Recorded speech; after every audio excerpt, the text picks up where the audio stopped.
oluusi onywanga y'akacupa akasoda olw'eggulo nga webaza Mukama olw'omukwano ogwakuvuddeko. Kubira Mukama engalo ez'amaanyi. Ngambye eki? Ogulangayo enkoko ennamba eneesigala weesigalewo. Okusinga okweralikira bannange. Gundi yavudde mu bulamu bwange tubadde tuludde naye tuwanga titumaze naye kati emyaka twe tukunukiriza mu 10 n'emeka. Agenze naye kubanga yabeera naawe n'akulemwa. Anoonyeza engeri gy'obanga gw'obeeranga wansi naye Mukama akwagala waggulu. Bwaggulawo abatakwagala wansi. Yatugamba atya Mukama? Atwagala waggulu so si wansi. Atwagala ku mitwe so si ku mikira. Yee! Nabanga njogera n'omuntu omu. Sometimes you don't have to worry because of those who have parted from you. Let them go. Go and buy a chicken and a bottle of soda. You know what I mean? Liako, eat what you eat. Esigadde wogitereke. Naye ugamba mukandi n'enkoko njiridde. Kuba simanyi lwaki oyo omuntu yagenzi. Nga nakubuulidde amannya g'abagenda bagule ettaka nga bamperekedde kugula lyengula. Osobola oggwawo ekiko n'oga nti ani aliyingira eggulu. One became a broker, another one went to buy it for himself. But God had opened that door for me, and God rejected them, and God gave it to me. Olwalero ndirina bo tebalirina. Oyagala komishoni n'olyamu munne enjawulo n'omuyita emabega. Mwabavubuka bembuulira sente tebasingiranga omukwano. Abaana ab'obulenzi n'abaana ab'obuwala waliwo ekyobugaga ekisinga sente. Okubeera n'omutima oguli straight. Hypocrisy is very dangerous. Tobeeranga munnanfuusi. God knows where we are. Actually, it's God that has placed us where we are. Wetuli Mukama yatutaddewo. Era bwe tuba bakuvaawo genda ku ddaala ddala. Omulogosi yatugjawo. Wali bw'obanga tonaba kumatiranga oga nti nkyabulamu Mukama yajja okuteeka ewaddako. Kubira Mukama engalo ez'amaanyi obanga amagezi gazze. N'olwekyo ebisumuluzo bino tubisaba naye njagala omanye ebigenderako Katonda bw'aggulawo n'abadde akusekera feesi ejja kukyuka.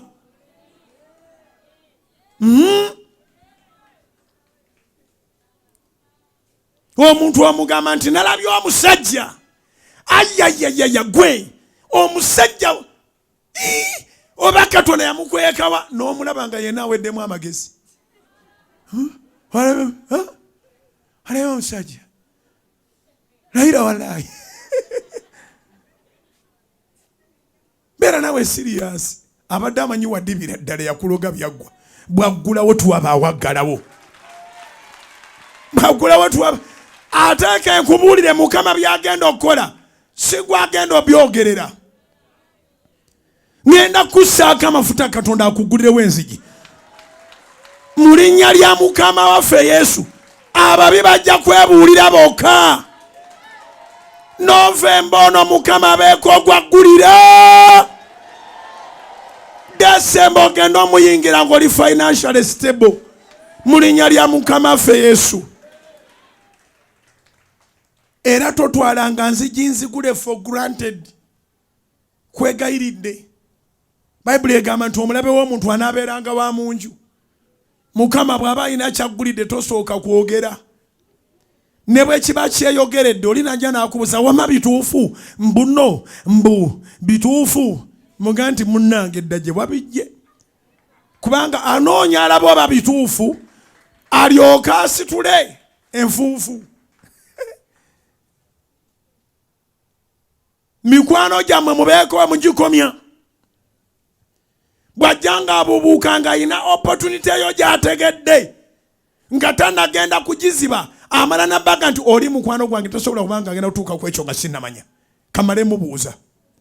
bw'aggyewo okuprovinga muga nti kyembanga sikubuulidde muneze tokinteekangako addayo ng'aweddemu agaloga naye mwe mwabadde munnimba nze njogedde naye nze kennyini nkutendese mu njiri toyogera nga tekinnaggwa kubira Mukama engalo ez'amaanyi toyogera nga tekinnakola ki nali nambuddeko ettaka ne ŋŋenda n'emikwano gyange nali mmanyi mikwano gyange ddala ne nvaayo ne baddayo omu ng'alyeyagaliza alyegulira omulala nga bulooka nkiddemu kankiddemu gumu nali nambuddeko ettaka ne ŋŋenda n'emikwano gyange nga mmanyi mikwano gyange ddala omanyi tetulina kapima naye bwe twavaayo ku ttaka omu n'addayo ng'ate alina obusobozi ng'agenze kusaba baliguze yenze n'okuba sirina ssente ezange zijja kuba za mpolampola oyo n'avaayo nga nze nabatutteyo owokubiri n'agendayo nga ye anoonya komishoni alina omugagga asobola oddigula cash down naye Mukama bw'aba yakuwa aba yakuwa zikubira waggulu mu linnya lya Yesu ddala bano be bayita mikwano gyange bempita mikwano gyange baali bamanyi nnyo nga bwe balowooza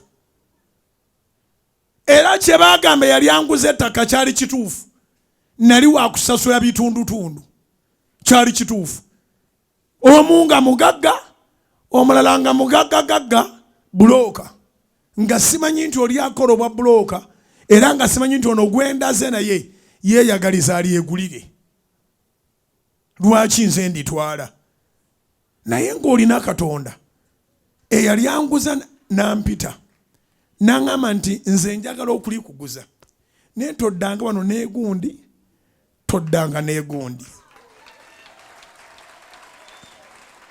naŋŋamba bw'ati gundi alina ssente ndoza nawe okimanyi ko nze nkimanyi yabadde aligula ng'ayongera namu libeere lirye ate gundi ndoozayo okimanyi talina zirigula lina ettaka ko nze nkimanyi naŋŋamba naye ayina omugagga aligula nga mpeerawo cash down so kati nze engeri gye siri munnanfuusi anguza yeewaana nanga nti engeri gye siri munnanfuusi oli naganya okulimuguza noono aleeta bulooka naganya okulimuguza naye saagala kubalabako mu maaso gange kubanga bwe mbalabako nzijukira ebikolwa byabwe ne mpulira nga saagala dde kuliteeka mu mikono gyammwe era saddamu kutambula nabo ndooza n'olwaleero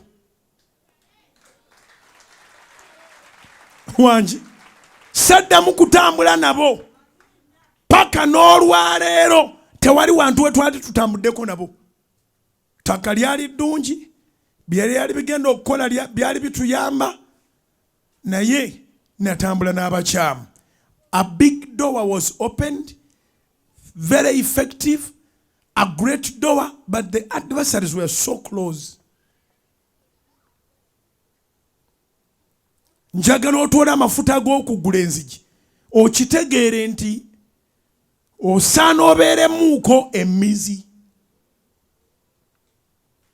waliwo ebbaluwa ze bawandiika professional naffe mu Salt Media tuziwandiika nga kungulu tutaddeko confidential tukola contract ne tuziwa abakozi nga kuzina clause ya confidentiality confide with yourself oba gyekiri naye nze simanyi kwogera lusungu lutaliiyo weeterekera ebyama byo mu Luganda sisobola kugwa ba n'ekyama nja kukyogera paka nga amagezi gakujjidde Mukama bw'akugulirawo enzigi sirikako